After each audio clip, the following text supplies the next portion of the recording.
ఇప్పుడు కేవలం 7,999 up to 10 kgs వరకు బరువు తగ్గి అధిక బరువు నుంచి వచ్చే ప్రధాన సమస్యలను దూరం చేసుకోండి.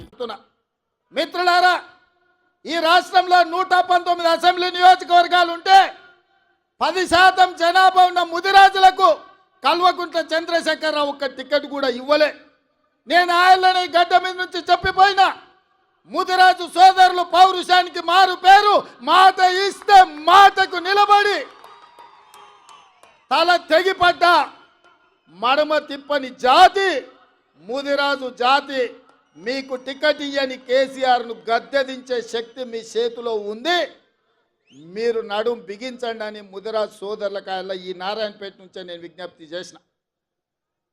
మాట ఇచ్చినట్టుగానే ఈ రాష్ట్రంలో ముదిరాజులకు టికెట్ ఇవ్వని కేసీఆర్ అధికారంలో ఉండడానికి లేదని ముదిరాజు సోదరులందరూ కేసీఆర్ని గోతి తీసి పాతి పెట్టి బొందలో పెట్టిండ్రు. ఇవాళ శ్రీహరి మీ ఎమ్మెల్యేగా, మా మిత్రుడుగా, ముదిరాజు బిడ్డగా ఇవాళ శాసనసభకు నాయకత్వం వహిస్తున్నాడు. అదే కాదు మిత్రులారా, ముదిరాజులను ఆనాడు బీసీ ఏ గ్రూప్లో ఉంటే కొన్ని ప్రత్యేకమైన పరిస్థితుల్లో ఏ గ్రూప్ నుంచి డి గ్రూప్కు మారవడం జరిగింది. ఇవాళ కేసు సుప్రీంకోర్టులో ఉంది. కేసీఆర్ నిర్లక్ష్యం వల్ల, కేసీఆర్ పట్టించుకోకపోవడం వల్ల, కేసీఆర్ సమర్థవంతమైన వాదన తెలంగాణ ప్రభుత్వం నుంచి సుప్రీంకోర్టులో వినిపించకపోవడం వల్ల ఇవాళ ఎన్నో లక్షలాది ఉద్యోగాల నియామకాలలో ముదిరాజు బిడ్డలకు అన్యాయం జరుగుతుంది. ఇవాళ ముదిరాజులను బీసీ డి గ్రూప్ నుంచి ఏ గ్రూపులకు మారవాలి అని అంటే ఈ గడ్డ మీద మళ్ళా కాంగ్రెస్ పార్టీ జెండా ఎగరాలి. మీ తరపున సిపాయిగా ఢిల్లీలో కొట్లాడాలి అంటే మీ వాదన బలంగా వినిపించాలి. మంచి మంచి వకీళ్లను పెట్టి వాదించాలి అంటే వంశీచంద్రెడ్డి ఢిల్లీలో ఎంపీగా ఉండాలి. ఇవాళ ముదిరాజ్ సోదరులు, నేను ఒక్క మాట ఇవ్వదలుచుకున్న ప్రత్యేకంగా ఈ రాష్ట్రంలో ఉన్న, తెలంగాణలో ఉన్న 10% ముదిరాజు బిడ్డలారా, మీరు ఆలోచన చేయండి. మీ బిడ్డకు కేసీఆర్ ప్రాతినిధ్యం వహించే గజ్వేల్, సిద్దిపేట ఉన్న పార్లమెంటు మెదక్కు నీలం మధు ముదిరాజును కాంగ్రెస్ పార్టీ టికెట్ ఇచ్చింది. కానీ అదే కేసీఆర్ నాయకత్వం వహిస్తున్న మెదక్కు కేసీఆర్ వెంకట్రామరెడ్డికి టికెట్ ఇచ్చాడు.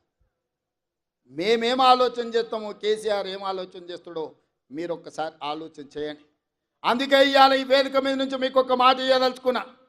మెదక్లో నీలం ముదిరాజుని గెలిపించండి, మహబూబ్నగర్లో వంశీ చంద్రెడ్డిని గెలిపించండి, తెలంగాణలో 14 సీట్లు ఇవ్వండి. ఆగస్టు 15 తారీఖు లోపల మీ ముదిరాజు బిడ్డను మంత్రిని చేసే బాధ్యత నాది. మీకు శక్తి ఉంది, మీకు యుక్తి ఉంది, మీకు పట్టుదల ఉంది, మీకు పౌరుషం ఉంది, పోరాడే శక్తి మీకుంది. ఇదంతా సంఘటితమై మీరందరూ ఏకమై తెలంగాణ గడ్డ మీద కాంగ్రెస్కు 14 సీట్లు ఇవ్వండి. మీ బిడ్డను 15 ఆగస్టు తిరిగే లోపల మంత్రిని చేసే బాధ్యత నేను తీసుకుంటా. మీకు మాట ఇస్తున్నా అని చెప్పి నేను ఈ వేదిక మీద నుంచి మీకు చెప్తున్నా. మిత్రులారా, రాజకీయంగా ఇవాళ ముదిరాజులు వెనుకబడ్డారు, మా మాదిగ సోదరులు వెనుకబడ్డారు. ఉద్యోగ ఉపాధి అవకాశాలలో వాళ్ళకు రావాల్సిన అవకాశాలు రాక పీజీలు, పిహెచ్డీలు చదువుకున్న మాదిగ సోదరులు ఇవాళ అన్యాయానికి గురవుతున్నారు. అందుకే మిత్రులారా, మాదిగల ఏబిసిడి వర్గీకరణ మీద 10 సంవత్సరాలు చంద్రశేఖరరావు సుప్రీంకోర్టులో కేసు వాదించకపోతే నేను ముఖ్యమంత్రి అయిన ఎంబడే పెద్దలు దామోదర్ నరసింహ గారితో పాటు 8 మంది ఎమ్మెల్యేలను ఢిల్లీకి పంపించి ఉద్దండులైన న్యాయవాదులను పెట్టి మాదిగల వర్గీకరణ ఏబిసిడి జరగాల్సిందే అని చెప్పి కేసును నేను వాదించిపించిన. శాసనసభలో వర్గీకరణ చెయ్యాలి అని కొట్లాడితే ఆయల్లో సంపత్ కుమార్తో పాటు నన్ను మార్షల్స్ను పెట్టి, పోలీసులను పెట్టి గొర్రెలు నీడ్చినట్టు ఈడ్చి బయట పడేసిండు చంద్రశేఖరరావు. ఇవాళ మాదిగలకు అన్యాయం చేసింది చంద్రశేఖరరావు కాదా? ఇవాళ నేను అడుగుతున్న మిత్రులారా, కొంతమంది మాదిగ ఉద్యమంలో ఏబిసిడి వర్గీకరణ కోసం కొట్లాడిన వాళ్ళు ఇవాళ నరేంద్ర మోడీ కోటేయండి, భారతీయ జనతా పార్టీని గెలిపించమని అడుగుతారు. నేను ఆ మిత్రుడిని కోరదలుచుకున్నా, నేనేం అనదలుచుకోలే. చంద్రశేఖరరావు ఆయనను అరెస్టు చేసి జైల్లో పెట్టినాడు. ఏ ఒక్కరు పలకరించే వాళ్ళు లేకపోతే నేను జైలుకెళ్ళి అండగా నిలబడి న్యాయవాదులతో మాట్లాడి బెయిల్ ఇప్పించడానికి కొట్లాడింది నేను.